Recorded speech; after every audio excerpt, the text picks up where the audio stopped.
Pour ne rien rater de nos programmes, n'oubliez pas de vous abonner à nos 2 chaînes YouTube, le Média TV et le Média 24/7, et d'activer la cloche.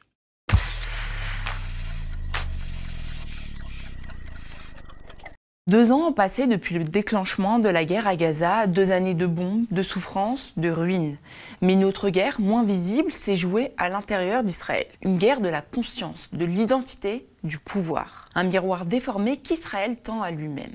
Depuis octobre 2023, plus de 67 000 Palestiniens, au moins, ont été tués, des quartiers rasés, des écoles et des hôpitaux détruits, des millions déplacés.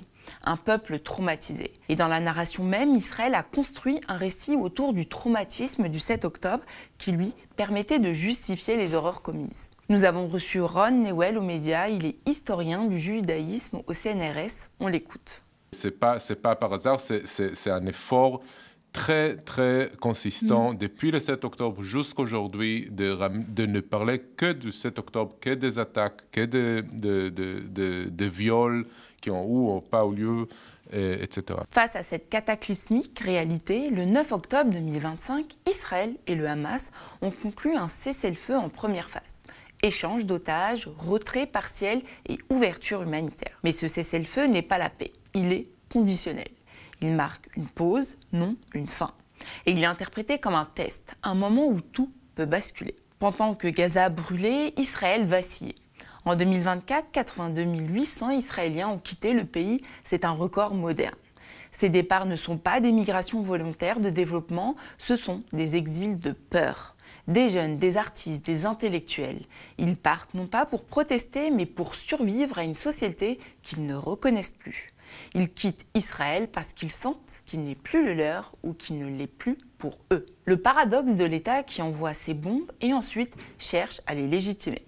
Aujourd'hui, 70% des Israéliens disent ne plus avoir confiance en leur gouvernement. La confiance dans Netanyahou tombe autour des 29%. L'armée, autrefois pilier national, commence à perdre son statut sacré aux yeux d'une partie de la population. Quand l'État lui-même est perçu comme vulnérable, le lien entre citoyens et institutions se délite. Cela s'explique par l'influence grandissante de l'extrême droite israélienne. Elle n'est plus marginale, elle gouverne. Des ministres comme Itamar Ben-Gvir et Bezalel Smotrich ne sont plus des figures radicales isolées, ils détiennent des portefeuilles décisifs dans l'appareil gouvernemental. Le Religious Zionist Party consolide ses sièges à la Knesset, l'Assemblée israélienne. Des réformes judiciaires affaiblissent les pouvoirs de la Cour suprême, favorisant ceux qui veulent moins de garde-fous légaux. La loi de l'État-nation, adoptée en 2018, consacre la primauté du caractère juif de l'État, marginalisant ainsi davantage les Arabes israéliens. Et aujourd'hui, on ne cache plus du tout la déshumanisation des Palestiniens.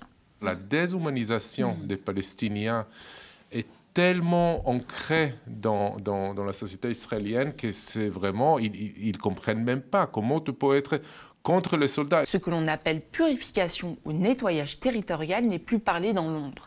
Il apparaît dans les discours politiques, les déclarations ministérielles, les lois locales, les décisions municipales. Et c'est cette normalisation d'un discours dangereux qui devrait alerter selon Ron Newell.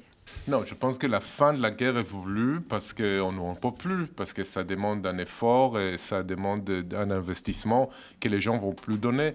Mais l'état, comment dire, psychologique, voire psychotique de la société israélienne est toujours là.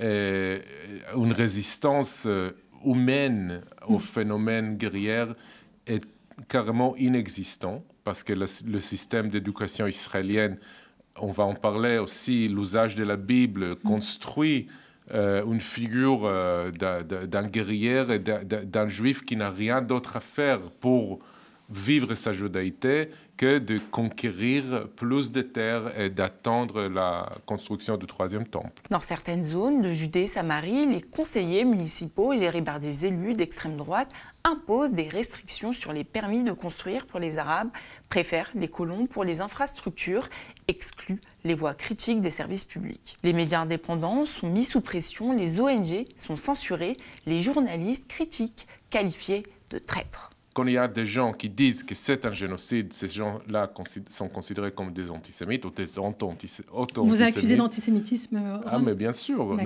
d'être ou tout simplement d'être un connard, que ce soit par des Israéliens ou par des Juifs français. Juste parce que, voilà, on dit ce que disent toutes les organisations humanitaires, etc., enfin les Nations Unies, etc. Même dans les écoles, le CV valorise l'histoire coloniale et les mythes religieux, invisibilisant la voix palestinienne.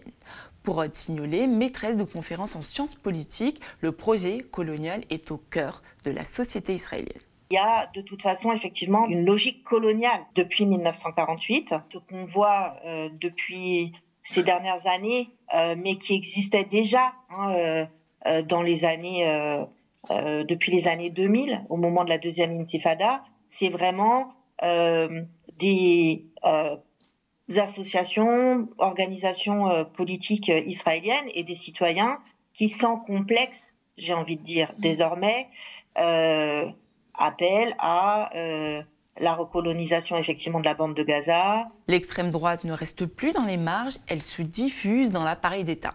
Le mythe démocratique est mis à nu.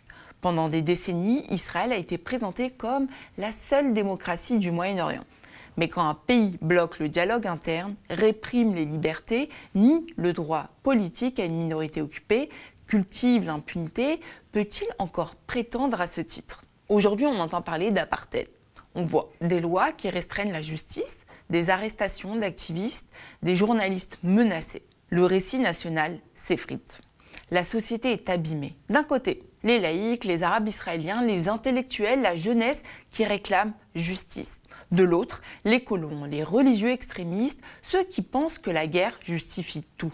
Et au milieu, une population épuisée, qui souffre du bruit, des pertes, de la peur. Les générations se déchirent, les familles se divisent, les institutions reculent. Et depuis le 9 octobre, un possible nouvel espoir. Une pause dans le sang, mais qui ne met pas totalement fin à la guerre. Ce nouvel accord offre une respiration politique. Pour certains, Israël, c'est une bouffée d'espoir. La guerre pourrait cesser, le pays reprendre sa vie. Mais pour d'autres, c'est un piège. Si l'extrême droite continue à dicter des conditions, surveillance, contrôle, fermeture, ce cessez-le-feu ne sera qu'un moment de trêve dans une guerre diffusée. Pour la société israélienne critique, c'est le test. Accepter la paix ou la refuser à nouveau. Israël reste gouverné par une extrême droite messianique, mais pas que.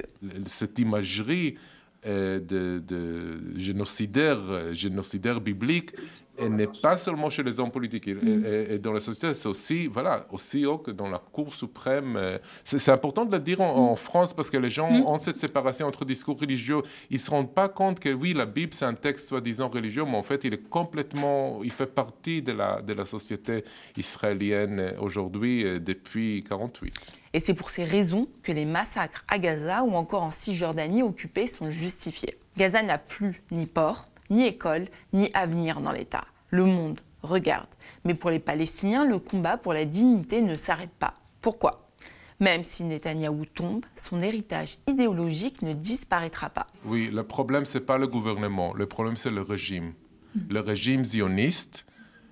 J'ai vraiment du mal à comprendre des gens qui sont considérés comme des gens responsables, qui écrivent des pétitions pour la reconnaissance dans un État palestinien démilitarisé. Non, les gens qu'il faut démilitariser, c'est le régime zioniste. C'est ça le régime qui commet un génocide. Quand il y a un régime qui commet un génocide, c'est ce régime-là qu'il faut démilitariser. Après, on va pour le reste. Les structures de l'extrême droite, comme les réseaux religieux, les institutions et les partis, sont enracinées. Si la société civile israélienne veut résister, elle devra reconstruire un lien avec le droit, avec la justice, avec la mémoire palestinienne.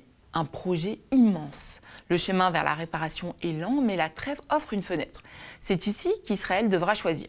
Soit la continuation de la haine ou bien la réaffirmation d'une humanité partagée. Alors à l'ombre des bombes, une fissure profonde se dessine aussi dans l'âme d'Israël.